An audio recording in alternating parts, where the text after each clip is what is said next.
Allô tout le monde, j'espère que vous allez bien. Aujourd'hui, pas grand chose pour vous autres, donc on va juste voir ensemble 3 autres organites de la cellule, donc diapo 35 à 37. Puis ensuite de ça, on continuera là, au courant de la semaine avec les autres organites. J'aimerais juste faire une révision avant pour faire certaine que tout va bien de ce côté-là. Donc, la semaine dernière, on s'avait quitté en parlant de l'appareil de Golgi. Donc, l'appareil de Golgi que vous voyez sur l'écran ici en vert. Puis, le réticulum endoplasmique rugueux, parce que je suis capable d'observer des ribosomes en bleu. Donc, juste rapidement pour faire un résumé de ça. Donc, les protéines qui sont à l'intérieur de ton réticulum endoplasmique que tu vois ici, là, à l'intérieur des citernes, qu'on appelle, ça, c'est des protéines qui ont été fabriquées par les ribosomes, puis qui sont arrivées dans les citernes. Une fois que tes protéines sont fabriquées, puis qui sont dans les citernes ici, donc ont été fabriquées par les ribosomes, tes protéines doivent aller faire leur rôle, assurément. Donc, qu'est-ce qui va se passer? C'est que ton réticulum endoplasmique va fermer des vésicules ou des vacuoles, pour les apporter à l'appareil de Golgi. On dit que les vacuoles, c'est comme les petits taxis de ta cellule. C'est eux autres qui sont en charge d'apporter les protéines où est-ce qu'elles doivent aller. Donc, par exemple, ici, les protéines vont aller dans l'appareil de Golgi. Une fois dans l'appareil de Golgi, qu'est-ce qui se passe? Dans mon appareil de Golgi, j'ai des substances, dans le fond, qui vont pouvoir aller modifier mes protéines si j'en ai le besoin. Donc, c'est là vraiment qu'ils vont aller se faire modifier si ils ont besoin. Si c'est une protéine, ou est-ce qu'elle n'a pas besoin de se faire rajouter des choses? Parce qu'une protéine, je te rappelle, là, si tu regardes aux acides aminés, c'est comme ça, avec un groupe H, un COOH ici, une amine. Puis c'est ici, là, où est-ce qu'on avait dit que c'était des R, où est-ce qu'il y a plusieurs choses qui peuvent aller s'attacher. Fait que c'est ton appareil de Golgi qui est en charge d'aller attacher ces R-là, pour aller voir, qu'est-ce que ma protéine a besoin de plus ou qu'est-ce que ma protéine a besoin de moins pour aller faire un certain travail. Une fois que ça, c'est fait, ici, on voit plusieurs voies. Fait que tu as la voie A, la voie B et la voie C. Donc, plusieurs options pour les vésicules. La voie A, c'est que tes protéines vont être extraites. Fait que, par exemple, ici, mes protéines ont fait le travail, je les envoie par exocytose à l'extérieur de ma cellule pour aller faire un autre travail. Par exemple, je ne sais pas s'il faut qu'ils quittent ma cellule pour aller faire un travail au niveau du sang. Donc, par exemple, si c'est de l'hémoglobine, elle va aller transporter l'oxygène au niveau du sang. Fait qu'on vient puis on se débarrasse de nos protéines puis de nos autres substances. Là, je parle de protéines, mais ça peut être d'autres choses à l'intérieur de cette cellule-là. Ça peut être de l'eau, ça peut être des substances, ça peut être des nutriments,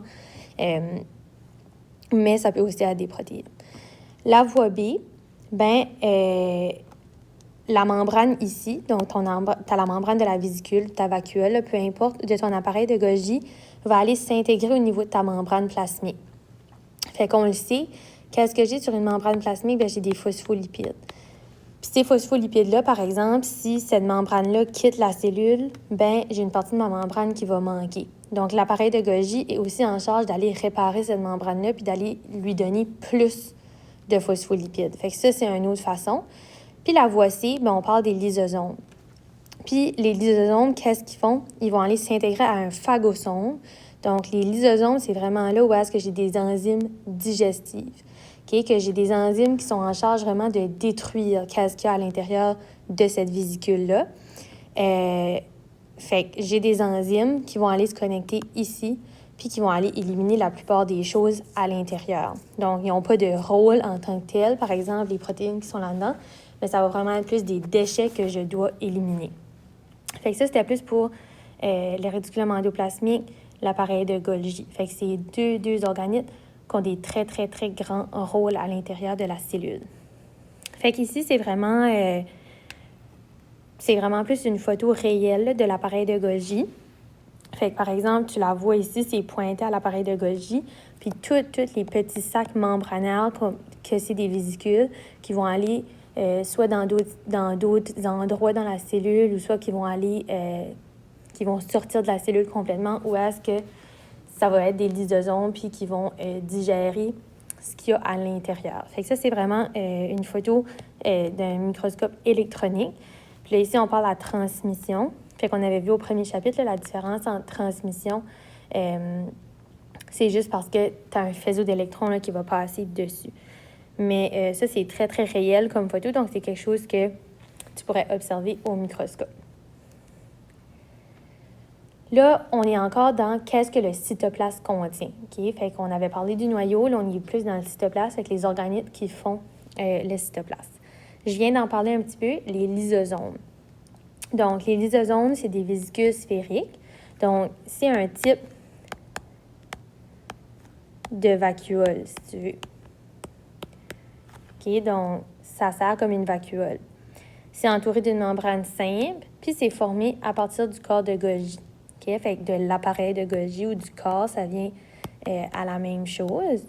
Donc, tes lysosomes, ils vont être formés à partir du Golgi, donc de l'appareil de Golgi, puis c'est vraiment pour se faire digérer. Donc, ils ont des enzymes digestives, puis c'est vraiment pour aller se faire éliminer.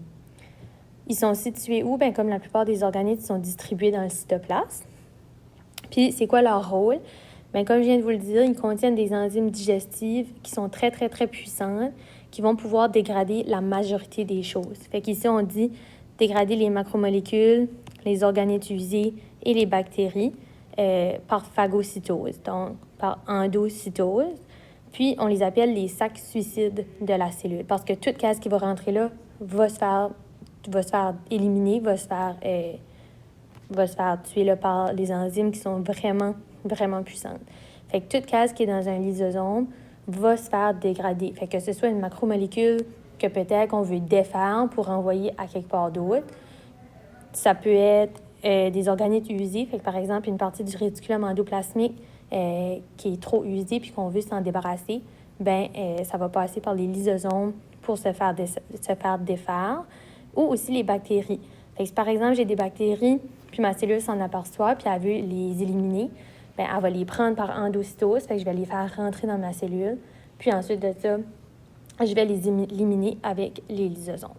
Fait que ça, c'est pour tes lysosomes. Fait que c'est vraiment ici, là, comme vésicule devenant un lysosome, fait que j'ai des choses dans mon appareil de Golgi que je ne veux plus. Okay? Donc, je vais les apporter dans un lysosome. Puis ensuite de ça, on dit par la phagosome, c'est juste parce que ça crée une plus grande vésicule. Puis c'est là que ça va se faire éliminer parce que c'est des enzymes très puissantes. Les vacuoles, on en a parlé beaucoup. C'est des sacs membranaires qui sont remplis de liquide. Donc, comme la majorité des choses dans ta cellule, il y a toujours un liquide. Fait que ton cytoplasme est rempli de liquide.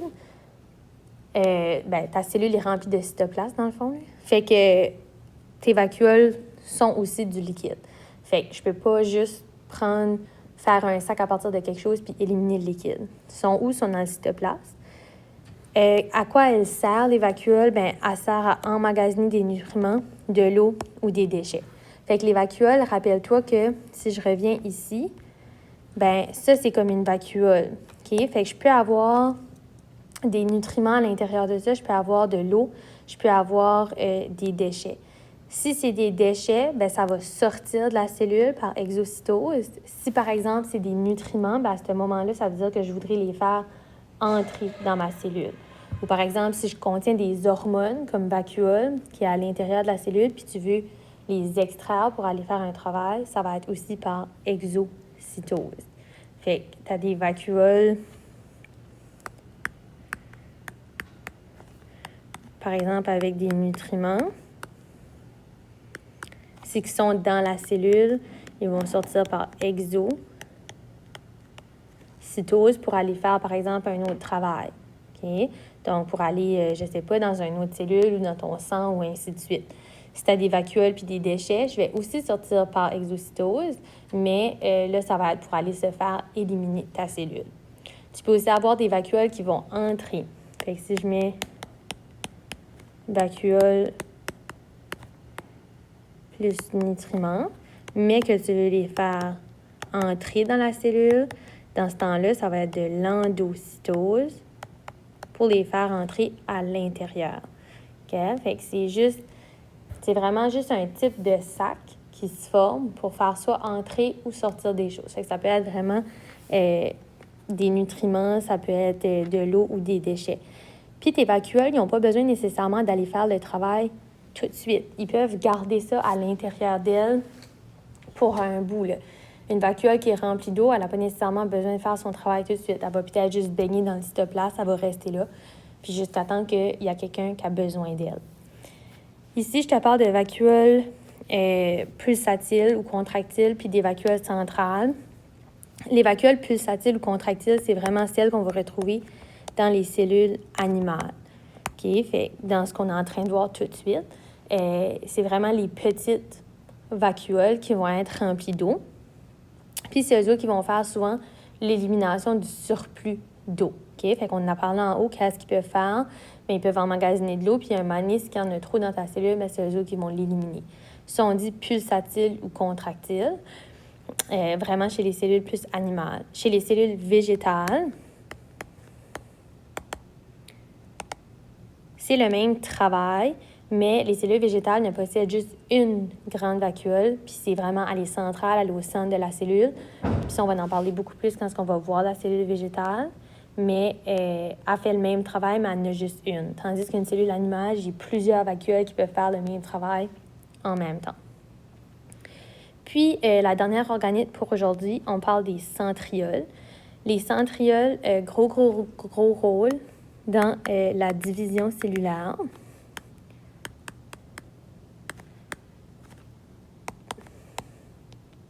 Je vais mettre plus la reproduction.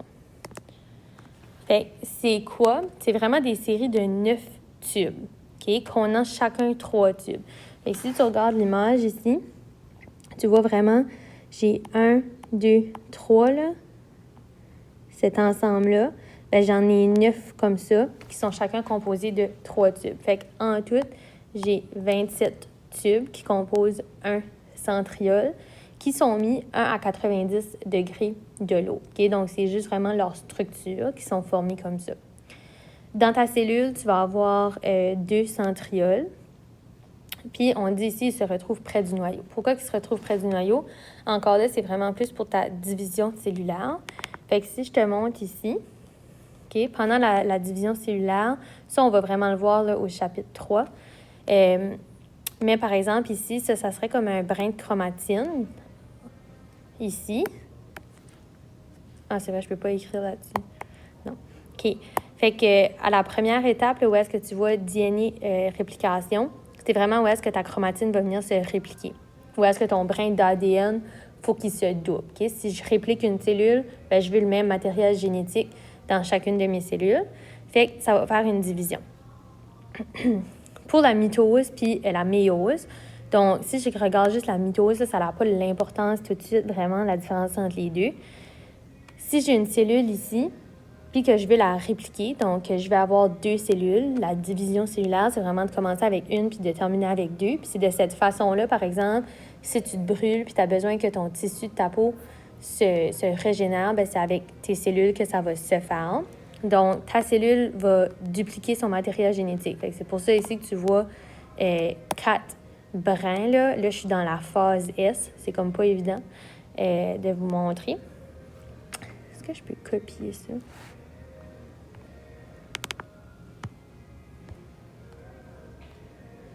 On va essayer quelque chose.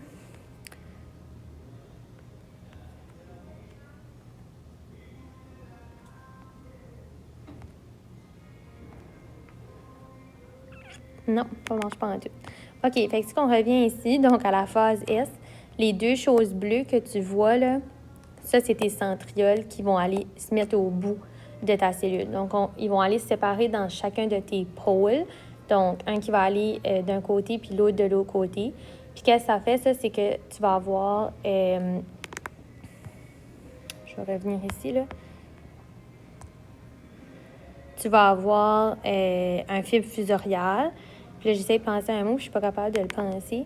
Tu vas avoir des microtubules qui vont se former. Okay? Donc, des fibres fusoriales. Fait que toutes les petites lignes bleues qui s'attachent au chromosome, c'est vraiment des fibres fusoriales.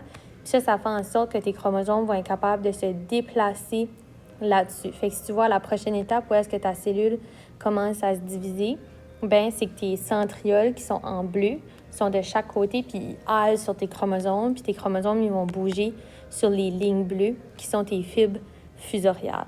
Donc, les centrioles sont importants pour cette division cellulaire-là. Donc, ils se retrouvent près du noyau, fait qu'ils vont être collés vraiment sur le noyau. Puis une fois que la chromatine, puis tout ça va être capable d'aller se répliquer, c'est là que tes centrioles vont aller d'un chaque côté. Donc, ils jouent un rôle dans la reproduction cellulaire. Donc, dans la division cellulaire. Donc, ils forment le fuseau achromatique ou le fibre fusoriale. Moi, j'appelle ça plus les fibres fusoriales. Fibre fusoriale, c'est vraiment juste quand chaque centriole est de chaque côté, puis que tu commences à voir les lignes bleues. Puis, ils interviennent dans la formation de cils et des flagelles. Fait que les cils et les flagelles, on va en parler probablement au prochain cours. Mais les cils puis la flagelle, c'est vraiment plus un moyen pour permettre à la cellule de se déplacer. Surtout le flagelle, je vous en avais parlé un peu quand on avait vu les types de cellules au début, puis qu'on avait vu le spermatozoïde. Le spermatozoïde, lui, il y a une flagelle qui le permet de se déplacer. Okay? Puis les cils, c'est vraiment juste des petits embranchements à la cellule qui permettent aussi un déplacement. Mais ça, on va en parler au prochain cours. Fait que vraiment, les centrioles, c'est quoi? C'est 2 séries. Donc, tu en as 2 dans ta cellule de 9 tubes comportés de 3 tubes chaque. Fait qu'il y en a 27 en tout, qui vont vraiment se déplacer dans chacun des côtés de la cellule pendant la réplication. Okay? Donc, pendant que ta cellule va se reproduire. Fait que c'est tout ce qu'on a vu pour aujourd'hui. Je vous souhaite une belle journée.